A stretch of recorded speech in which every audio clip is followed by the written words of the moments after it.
Have you ever felt the sting of being singled out, as if out of everyone in the room, the arrows always find their way to you? You wonder why. You're not the weakest, you're not the loudest, yet eyes lock onto you, words cut deeper when they're aimed your way. It feels unfair, almost deliberate, as though your very presence unsettles something in them. The truth is, you carry a weight they cannot lift, and a light they cannot dim. That quiet strength, born from battles no one else saw, becomes a mirror. And when some people look into that mirror, they don't see you, they see everything they've avoided in themselves. Courage they never showed, discipline they never practiced, choices they never made. So they strike. Not because of what you did, but because of who you are. And if you don't understand this game, you'll spend your life defending yourself against shadows. But what if the answer isn't to fight louder, but to master silence? Stay with me, and you'll see. As we step into the first chapter, imagine this scene. A quiet figure walks into a crowded room. No grand entrance, no announcement, yet something shifts. Conversations stumble for a moment, glances flicker in their direction, and though no word has been spoken, the atmosphere changes. That is the kind of confidence most cannot explain. It does not chase attention, but it commands it. This unsettles people in ways they rarely admit, because such presence exposes something they lack.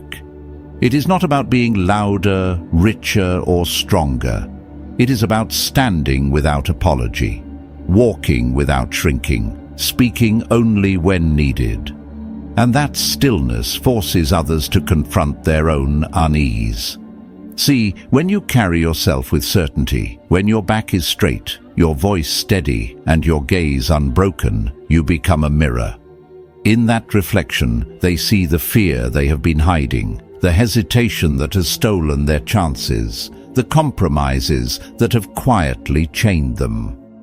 Your calm becomes their discomfort. Marcus Aurelius once wrote, "The soul becomes dyed with the color of its thoughts." If your thoughts are marked by discipline, storms endured, and lessons carved into your bones, then your presence will reflect that strength. If there's a mark by excuses and avoidance, then standing near you feels like standing in judgment. They cannot ignore what they see, so they lash out at the one who holds the mirror.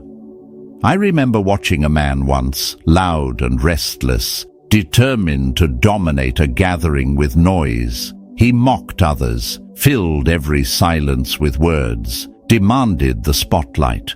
But when another entered, a person of quiet resolve, suddenly the loud one faltered. His laughter turned sharp, his confidence brittle. He was not battling the newcomer. He was battling himself, stripped bare by contrast. So the attack comes, not for your actions, but for the discomfort your presence stirs. To them, your steadiness is a threat, your silence an accusation, your presence a challenge. And striking you feels easier than facing themselves. The Stoic way is different. You do not need to shout. You do not need to prove. You allow their noise to collapse under its own weight, while you remain unmoved. Confidence is not arrogance. It is survival, tempered into calm. And once you understand this, you begin to see clearly. Their battle is not truly with you. It never was. It is with the reflection they cannot escape. This is the first cut of truth. From here, we move into the second. Why the story of how you earned your strength unsettles them even more. Moving into the second chapter, imagine standing quietly in a corner, saying nothing, doing nothing, yet the room still feels your presence. That weight unsettles people who rely on noise to matter.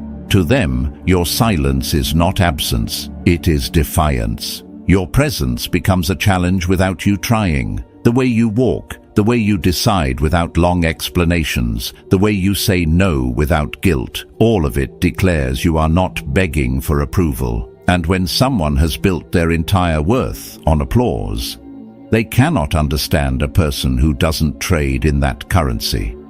To them, your independence is not admirable.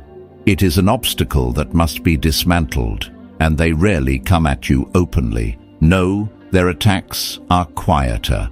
Backhanded compliments meant to leave a bruise, whispered words when you leave the room, small jabs at your choices to make you second-guess yourself. They chip away at you, hoping to drain the very thing that unsettles them, your assurance. If you are not careful, those cuts can convince you to shrink, to dim, to carry yourself smaller, just so they can breathe easier. But here's the truth. Your confidence was never built on their approval. It was born in survival, forged in nights that should have broken you, in mornings when no one believed you would rise, not even yourself. And yet, you moved forward. That kind of strength is not taught in classrooms. It is hammered into you in the fire of rejection, failure, and endurance. I once knew a man who carried that kind of quiet. He had been humiliated, dismissed, counted out. But he never explained, never begged. He worked, he endured, and when he finally stood tall, his very existence unsettled those who had mocked him. They could not handle it because it was something they could not fake, buy, or borrow. Seneca wrote, "Difficulties strengthen the mind, as labor does the body." When you have paid the price of suffering, you do not owe anyone an apology for walking tall. Those who never faced themselves will see you as a threat, but the truth is, you are not their enemy, you are their mirror. And that is why, as we advance, we must ask, what happens when the ones who know you best are the first to turn against your growth?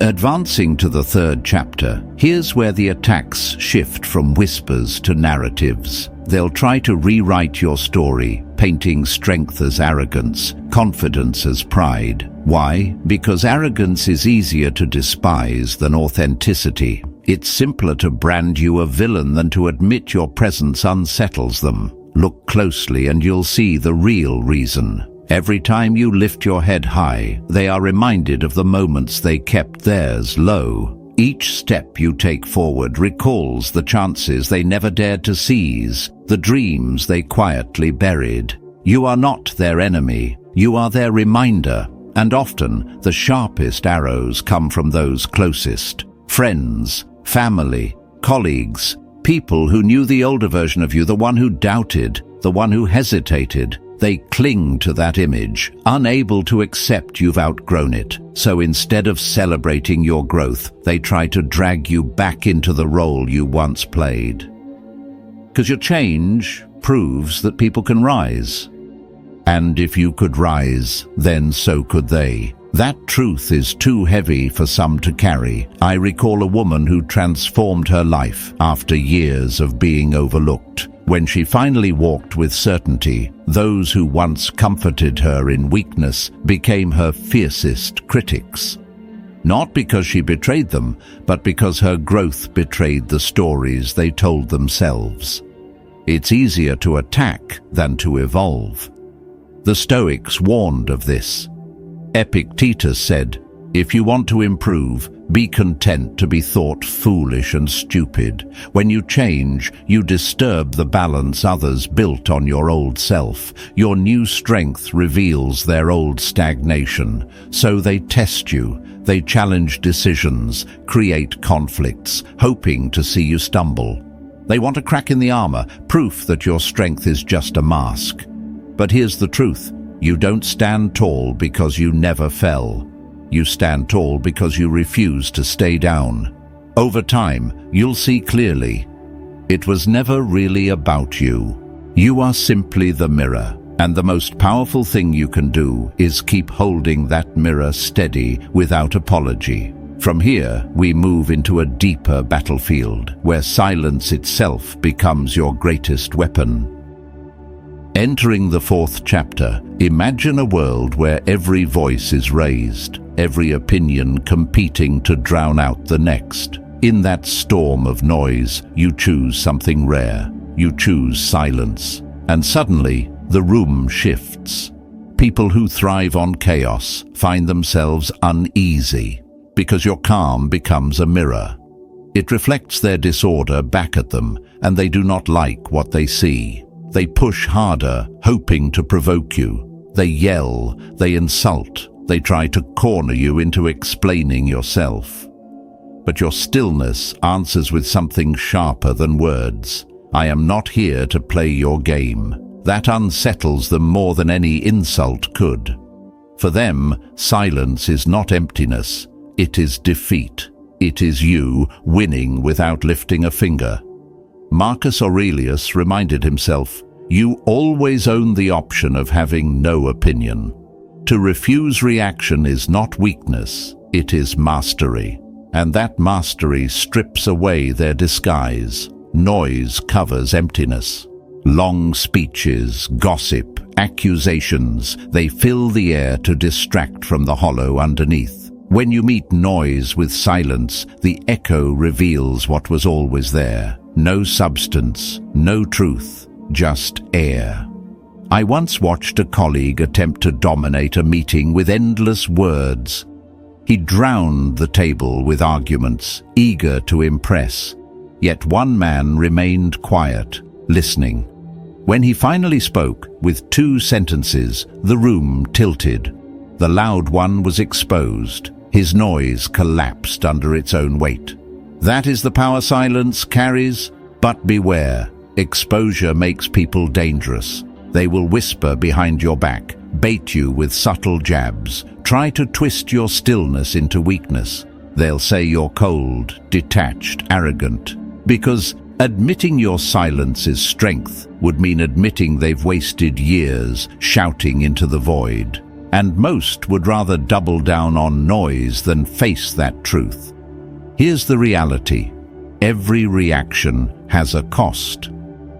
Each time you answer chaos, you hand over a piece of yourself. Silence is not indifference, it is protection. It is choosing peace over provocation, clarity over chaos. And as you hold that silence, you begin to see what they cannot. Patterns, motives, cracks in the armor they thought was unbreakable. That is why they fear you, because quiet eyes see more than loud voices ever reveal. From here, we move into an even sharper truth, why your discipline lived daily exposes the excuses others cling to. From here, let's step into the heart of what truly unsettles them, discipline. At a distance, people praise it. They admire the results, the consistency, the image of someone who shows up every day. But when they come closer, when they see the sacrifices you make, the self-control you practice, the choices you refuse, their admiration shifts. What once inspired now irritates. Think about it. Your discipline becomes a mirror reflecting everything they've avoided. The mornings they slept through, the promises they broke to themselves, the hours they traded for comfort instead of growth. And rather than face that truth, it feels easier to tear you down. Because if they can convince themselves that you're rigid, obsessive, or extreme, they don't have to admit they could have lived differently. Seneca once said, "No man is more unhappy than he who never faces adversity, for he is not permitted to prove himself. Your discipline is the proof." Not in the grand victories alone, but in the quiet, unseen decisions. Rising when you said you would, following through when no one reminded you, saying no to distractions, even when they glittered. Those moments add up, and they expose the gap between talk and action. I remember a colleague who used to tease another man for always working late, for always sticking to his routines. "Live a little," he would say, laughing. But over time, the one who kept his structure advanced, built, and earned respect. The joker stayed still. His laughter grew thin, hiding a bitterness he would never name. That is what happens when discipline collides with avoidance. To you, discipline is freedom, the freedom to build a life not ruled by impulse. But to those addicted to instant gratification, it looks like chains. They can't accept that the difference isn't talent, luck, or privilege. It's effort, and effort is available to all. That is why your discipline makes you a target. It forces a choice. Some will rise, inspired by the standard you set. Others will try to drag you back down, because lowering the bar is easier than meeting it. At this stage, the pressure doesn't only come from peers. It can come from those in authority who see your consistency as rebellion. And that opens a deeper battlefield where integrity itself becomes the threat. At this stage, the truth becomes sharper. Discipline and authenticity do not just unsettle strangers, they disturb power itself. People who rely on compliance to maintain control find you dangerous. Why? Because you cannot be bent the way others can. Your standards make you resistant to manipulation, and resistance feels like rebellion. They may try to undermine you, exclude you, twist your work ethic into something negative. But the real issue isn't your behavior. It's the fact that you cannot be swayed by fear, flattery, or distraction. And discipline creates results. Results draw attention. Not everyone who notices will be glad for you. Some will see the outcome and demand the rewards, yet dismiss the sacrifices that built them. They'll call you obsessed, extreme, or just lucky, anything to avoid admitting they could have done the same. What cuts deepest is when the unease comes from those you love. Friends, family, even partners. They may feel left behind, mistaking your focus as rejection. You're not abandoning them, you're choosing to become stronger for them. But fear clouds perception. Fear that your growth will shift the ground beneath them. Sometimes criticism and coldness are not born of hatred, but of worry they cannot put into words. Marcus Aurelius reminded himself, "If it is not right, do not do it. If it is not true, do not say it." You live this daily, and that quiet alignment between word and deed makes others restless. Because your life highlights the gap between potential and action. Those willing to close it will respect you. Those unwilling will resent you. And resentment often takes shape as distraction, discouragement, or attempts to discredit. There is a kind of respect no title can grant, no wealth can purchase, no act can fake. It's the respect that rises from how you live when no one is watching. That presence carries into every room you enter. Some are drawn to it. Others are threatened by it. They can buy cars, clothes, and positions, but they cannot buy what you carry, quiet assurance. And when they realize this, they'll try to cast doubt. Subtle dismissals, interruptions, whispers meant to weaken your ground. But truth, lived steadily, always outlasts appearances. So, hold steady. Let your presence speak. And if these words resonate, type a simple discipline in the comments, subscribe for more, and carry this with you. Authenticity will always outshine performance. From here, we move deeper into why living in truth exposes every lie built to hide from it. Here's where the weight of real respect reveals itself. It doesn't come from money, titles, or clever performance. It comes from the way you make others feel seen, valued, and heard. And because of that, people trust you even when you never ask them to. But for those who've built their worth on applause and appearances, watching this unfold is unbearable. They can't replicate it, they can't control it, and they can't stand it. There is another layer. Respect born from character is stable. It does not rise and fall with fashion, circles, or circumstance. You don't need to fear losing it because it was never built on something shallow. That stability frustrates those who must perform daily to keep their image alive. While they exhaust themselves trying to appear strong, you simply live your truth. And that difference gnaws at them until resentment turns into targeting. I've seen it in group settings. You speak calm and steady, and suddenly another raises their voice louder or changes the subject altogether, not because you were competing, but because your quiet confidence made them feel like they were losing ground without a fight. People notice you without you demanding it, and that eats at them. They sense that no matter how hard they push forward, the respect you hold cannot be taken by force. So their only move, in their minds, is to tear you down to make themselves taller.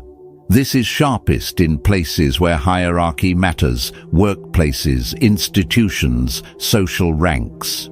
A person who climbed by politics feels insecure beside someone respected for integrity. They know people would follow you even without your title, and that terrifies them. So, they plant seeds of doubt, trying to weaken your credibility before others see what they already sense. In more subtle circles, the hostility hides behind jokes. They make you the punchline, exaggerate your flaws, whisper sideways remarks. But genuine respect is not fragile. It doesn't shatter under gossip. In fact, the way you respond or refuse to only strengthens it. Silence becomes a defense sharper than any excuse. Your presence carries weight because it is consistent. People know what to expect. You don't bend your values depending on who is watching, and that predictability builds trust. To those who thrive on masks, your consistency is a wall they cannot climb. So instead, they chip at the foundation, competing in games you never agreed to play. At its core, this is the truth. Your existence reminds them that real respect cannot be bought, borrowed, or faked. And that truth, steady and undeniable, will always expose the lies they live by. From here, we step into the deeper clash, where truth itself becomes the greatest threat to those who survive on deception. Here's where the battle sharpens: truth against illusion. When you choose to live honestly, without twisting facts to serve yourself, you become dangerous to those who rely on shadows. They can handle silence, compliance, and pretense. But a person who refuses to bow to half-truths threatens the fragile ground their power stands on. Think of it this way: you don't even have to confront them directly. The way you walk, the way you speak plainly, the way you choose integrity over convenience, each act makes their lies harder to sell. That alone is enough to make you a target, not because you've exposed them, but because you could. Living in truth carries a rare kind of alignment. Your words echo your actions. You don't make promises you won't keep. You don't say what you don't mean. That kind of steadiness shines like a spotlight, revealing cracks in the masks of those who bend and twist reality to keep control. And when their image begins to falter, their fear turns toward you. So they attack through discredit, rumors, twisted words, stories pulled out of context. They don't always believe their own accusations, but they hope others will. If they can plant enough doubt, the respect you've built might erode in the minds of those who don't know you well. Their strategy is simple: weaken your credibility so their deception can survive a little longer. I once knew a leader who built authority on charm and manipulation. When a quiet colleague began speaking plainly, refusing to flatter or play along, the leader's mask started slipping. Instead of correcting his own cracks, he spread whispers about the colleague: arrogant, cold, self-serving. But over time, the truth stood on its own. and the lies collapsed under repetition. Epictetus said, "If it is not true, don't say it. If it is not right, don't do it." This is the heart of Stoic strength, and it unsettles those addicted to distortion because truth demands accountability. Accountability is the weight they spend their lives avoiding. That is why sometimes your silence cuts sharper than words. It gives them nothing to twist, nothing to grab, nothing to use, and in that void, their own noise betrays them. From here, we advance to the next revelation, how your independence from control exposes just how fragile their power has always been. From here, let us step into the hidden war of systems and control. Sometimes the lies you stand against are not personal at all. They are woven into culture, into groups that survive on unspoken rules and quiet agreements. When you live in truth, you disrupt those patterns without even trying. You refuse to play along with what does not align with your values, and suddenly you become the problem. Labels follow, difficult, not a team player. Yet these are only weapons, crafted to protect a structure that fears collapse. Deep down, many of them know you are not wrong. They feel it when your words land. They see it when your actions hold steady. A complete lie can be ignored, but a truth lived with consistency gnaws at the edges of every excuse. That erosion is what terrifies them, because once the cracks spread, their hold on others cannot last, and truth always ripples. When you live with integrity, you give silent permission for others to do the same. The quiet begin to speak.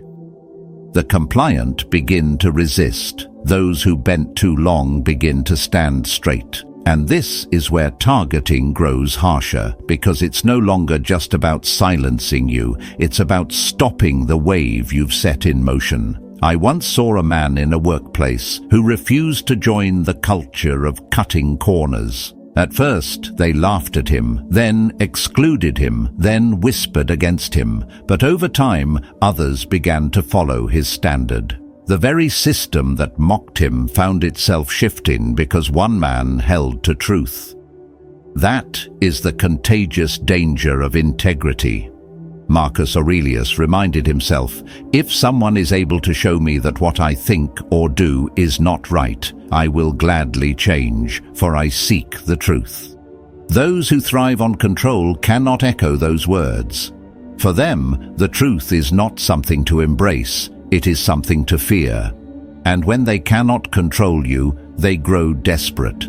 Subtle tests, quiet manipulations, public pressure. When those fail, they escalate into attacks, hoping to isolate you, to turn others against you. Yet every attempt only reveals how fragile their power really is. This is the paradox. They see you not only as uncontrollable, but as contagious. And the possibility that others might catch your freedom is the very thing they cannot allow. At this stage, the confrontation deepens, when success itself becomes proof that their excuses were never real. Advancing to the 10th chapter, picture the spaces where control thrives, offices where no one questions authority, families where a single voice decides for all, circles of friends where one person sets the rhythm and everyone else follows. In those places, your presence is disruption. Not because you seek conflict, but because you refuse to nod when you don't agree, and you won't be silent when something feels wrong. That resistance alone is enough to expose how fragile their control really is. Instead of facing that truth, they brand you difficult, rebellious, uncooperative.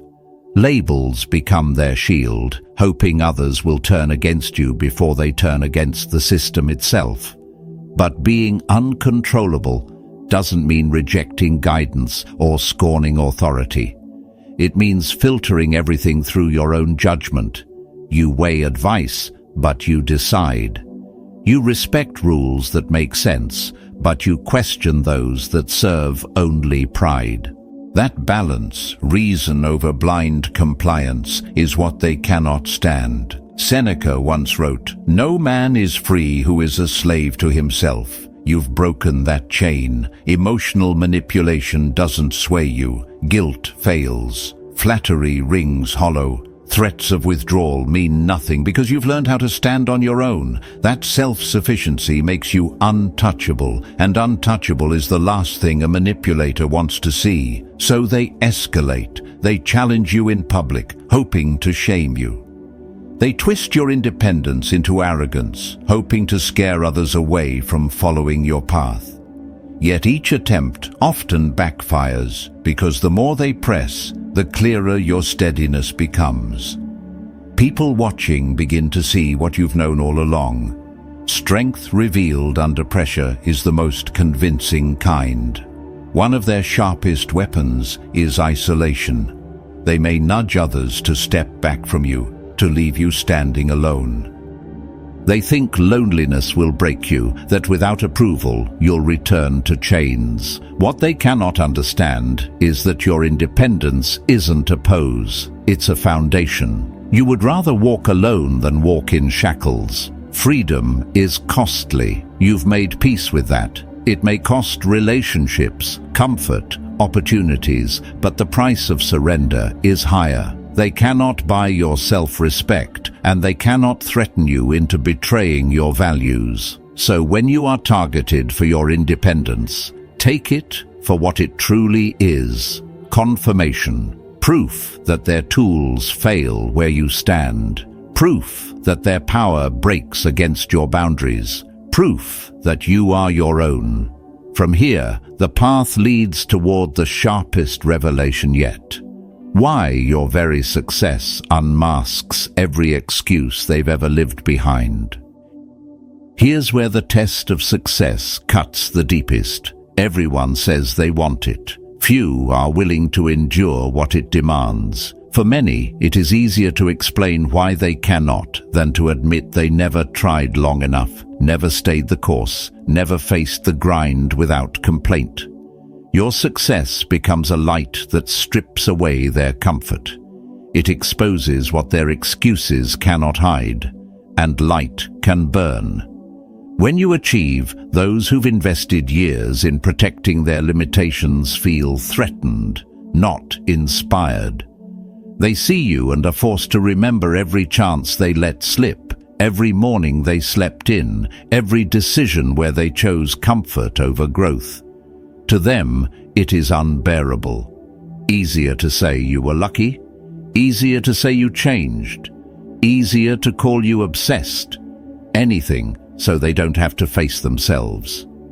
Marcus Aurelius once wrote, "Waste no more time arguing about what a good man should be.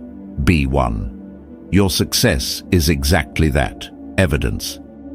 Not speeches, not claims, but proof that effort, persistence, and discipline bend reality, and proof unsettles those who live on words alone. I've seen this play out. At the start, people cheer you on, thinking you will never cross the finish. But when you do, and when you keep going, their cheers grow faint. Some distance themselves, others turn to discrediting. Not because they hate you, but because your victories hold up a mirror they cannot bear to look into.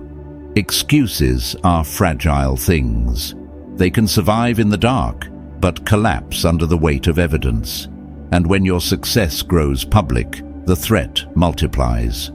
Questions rise in others. How did you do it? Could I? That ripple terrifies those committed to smallness. So they try to smother the flame. They twist your story, downplay your struggle, paint your drive as selfishness. But every attempt only sharpens the truth. Your strength was not gifted. It was chosen day after day. At its core, their fight is not against you. It is against possibility. You represent the life they could have built, but chose not to. And for many, it feels safer to attack the one who rose than to rise themselves. From here, the road leads to the final revelation, how peace itself, carried within, becomes the most untouchable form of power. Entering the final chapter, imagine the rarest sound in a world addicted to noise, silence. Not the silence of emptiness, but the silence of peace. When you carry it within, everything about you shifts. You don't leap at every provocation. You don't sink into every quarrel. You don't let the storms of others drag you beneath their waves. That calm is a shield, and to those who live on chaos, it feels like an attack. People who thrive in conflict, gossip and drama rely on turbulence to hide from themselves. Your peace unsettles them because it highlights how out of control their own lives really are. Chaos needs participants. It feeds on reactions, arguments, and the energy of others. Without that fuel, it dies. And your refusal to play starves it.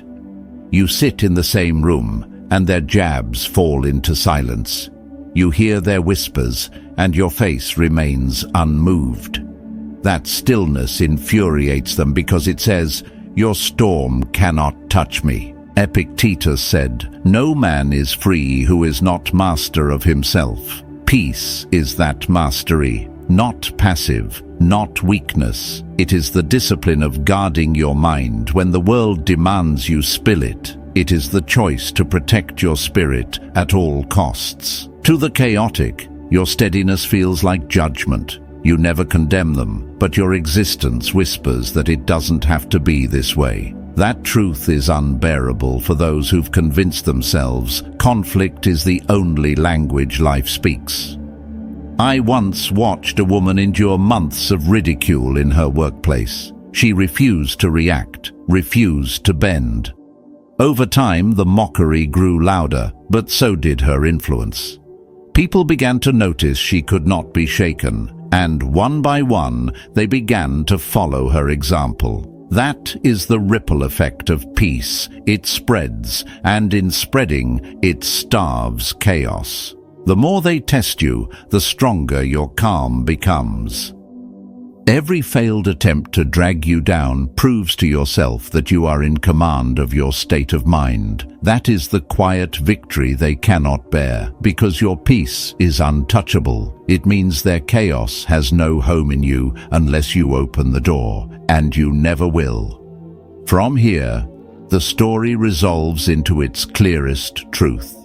You did not build strength, confidence, and peace to prove anything to them. You built it to guard your soul, to honor your path, and to live free from chains.